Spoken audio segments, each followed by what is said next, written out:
పిల్లలు? ఏంటి పిల్లలు బాగున్నారా? ఏంటంతా 8th క్లాస్ అందరూ బాగా చదువుకుంటున్నారా? ఓకే, ఈరోజు మనందరం కూడా మీ సోషల్ సైన్స్ అంతా కూడా మీకు ఒక అవగాహన ఉంది, అవునా కాదా?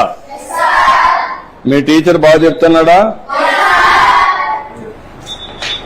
ఓకే, ఈ సంవత్సరం మీరంతా కూడా 8వ తరగతిలో సోషల్ సైన్స్ చదువుకుంటున్నారు. ఇప్పుడు మనం ఈరోజు ఒక పని చేద్దాం. సిద్ధంగా ఉన్నారా? అందరూ అటెన్షన్ లో ఉన్నారా? వేరే ఎక్కడ ఆలోచనలు ఉన్నాయా? మళ్ళా నేను అడిగి చెప్పగలుగుతారా? నేను చెప్పింది యాజ్ ఇట్ ఈజ్ మీరు చెప్పాలి, సరేనా? సిద్ధమేనా? ఓకే, మొదటి టాపిక్ ఎవరన్నా హోంవర్క్ చేసుకొని వచ్చారా? చదువుకున్నారా ఈ సబ్జెక్టు? అయితే నేను బ్రీఫ్ గా చెప్తాను, చెప్పిన తర్వాత మీరు ఏదైనా అడిగితే సమాధానం కూడా చెప్పాలి. చెప్తారు కదా? ఓకే, మొదటి సబ్జెక్ట్ వచ్చి మనకు వనరుల గురించి మనకు ఒక చిన్న కథ. మోనా, రాజు తమ ఇంటిని శుభ్రపరుస్తూ వాళ్ళ తల్లితో గడుపుతా ఉంటారు. అప్పుడు ఈ బట్టలు, పాత్రలు, ఆహార ధాన్యాలు, దువ్వెన్లు, తేనె సీసా పుస్తకాలు చూడండి, వీటిలో ప్రతి ఒక్క దానికి ఉపయోగం ఉంటుంది అనింది. ఎవరు? మోనా చెప్పింది. అందుకే అవి ముఖ్యమైనవి, ఇవి అన్ని కూడా వనరులు అని ఎవరు చెప్పారు? అది అయిన తర్వాత వనరులు అంటే ఏంటి అని రాజు వాళ్ళ అమ్మని అడిగాడు. అడిగినప్పుడు వాళ్ళ అమ్మ చెప్పింది ఏం చెప్పిందంటే, మన అవసరాలు సంతృప్తి పరచడానికి ఉపయోగపడేది ఏదైనా సరే అది ఏమంటారు?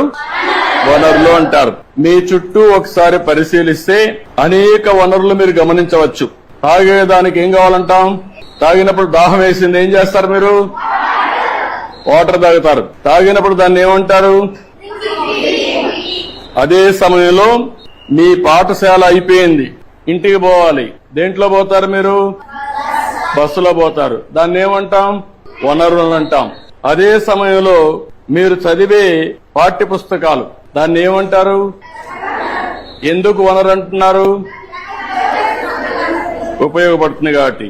మీ నాన్న ఇంటికి పోతానే మీకేదో తినిబండారం ఇస్తాడు, దాన్ని తాజా కూరగాయలతో కూడా తయారు చేస్తాడు, దాన్ని ఏమంటారు? వనరులు అంటారు. ఎందుకు? ఉపయోగపడుతుంది. నీరు, విద్యుత్, అదే మాదిరిగా బస్సు, కూరగాయలు, పాఠ్య పుస్తకం, ఇవన్నీ కూడా వనరులు. ఇవన్నీ కూడా తయారు చేసినప్పుడు నేరుగా గాని వస్తువులతో తయారు చేస్తారు, అవునా కాదా అని అడుగుతున్నా మిమ్మల్ని.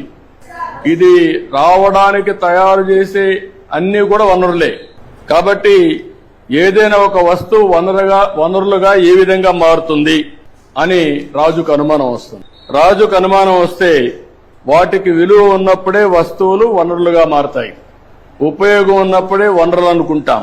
ఉపయోగం లేకపోతే మనం అది వనరులుగా పరిగణించాం, అవునా కాదా? అంటే విలువ ఉంటేనే వనరులు, విలువ లేకపోతే అది వనరులు కాదనేది మన అభిప్రాయం, అవునా కాదా? అంటే ఈ రోజు మనం గుర్తుపెట్టుకోవాల్సింది, విలువ అంటే వినియోగ అర్హత, ఉపయోగం ఉండాలి విలువ అంటే, అవునా కాదా?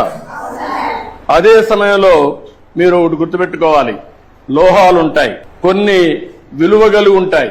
మీరు ఇంకా చదువుకుంటా ఉంటే, నాలెడ్జిని పెంచుకుంటూ పోతే మీకు అనేక విషయాలు తెలుస్తా ఉంటాయి.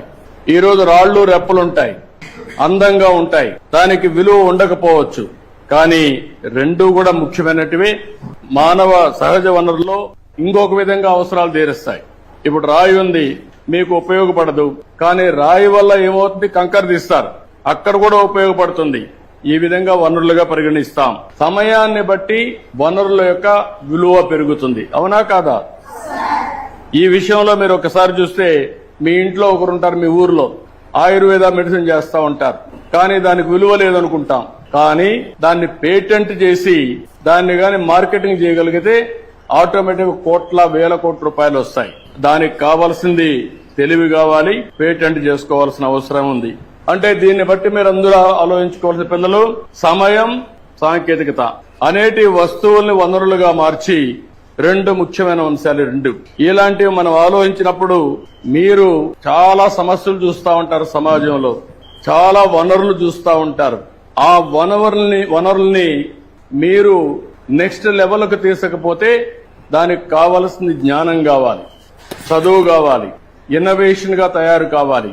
అప్పటికే దానికి విలువ పెరుగుతుంది. వనరులు అనేటివి 3 రకాలు ఉంటాయి. సహజ వనరులు, ఈరోజు కొండలు ఉన్నాయి, మీరు సృష్టించారా?